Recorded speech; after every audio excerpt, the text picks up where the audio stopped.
আমার এই বুড়িটা বের হইয়া গেছিল, এইখানে গুলিটা এতখানি বুড়ি। তা এই বুড়িটারে আমি আবার ডাইন হাতটা ভালো ছিল আমার, তা আমার গায়ের গেঞ্জিটা খুলছি, খুললা পরে এই বুড়িটার ভিতরে নিয়ে বান দিচ্ছি, বান দিয়া পরে হাতে ঘুরিয়ে ঘুরিয়ে রাস্তার দিকে একটু অগ্রসর হয়েছে। আমরা শুনতেছি যে থানায় ভারতের পুলিশ আছে অনেক, রয়্যাল নাকি, তো এরাও অনেক লোক মাইরা ফেলাইতেছে, সবাই চলো। এই আমরা সবাই আবার ওখানে ভিতর থেকে থানার এখানে আসছি। তাই সে দেখি আসলে অবস্থা ভয়াবহ, মানে গুলি করতেই থাকে, গুলির কোনো শেষ নাই। আর লাশগুলো যে আনতে যাব তারও কোনো স্কোপ নাই।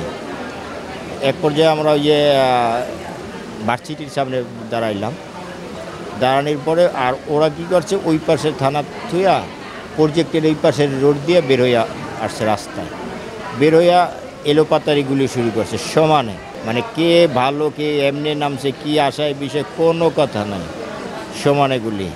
তা আমার প্রথম হইলো রাবার বুলেট গুলি করছে, পরে ছড়া গুলি করছে, পরে হইলো রাইফেলের গুলি করছে পেটে।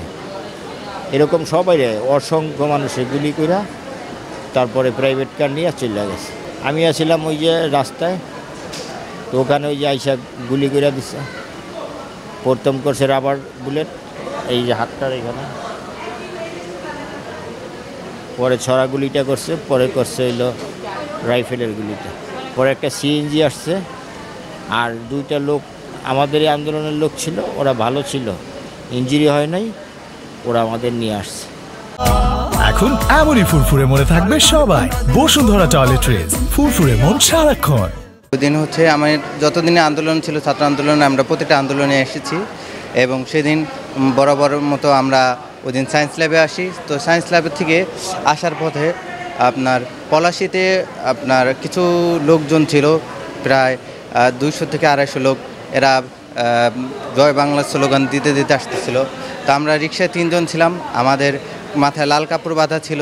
তো এই কারণে ওরা আমাদেরকে আপনার বেদমভাবে আঘাত করে, প্রচুর আঘাত করে, এখানে প্রচুর জায়গায় আঘাত করে।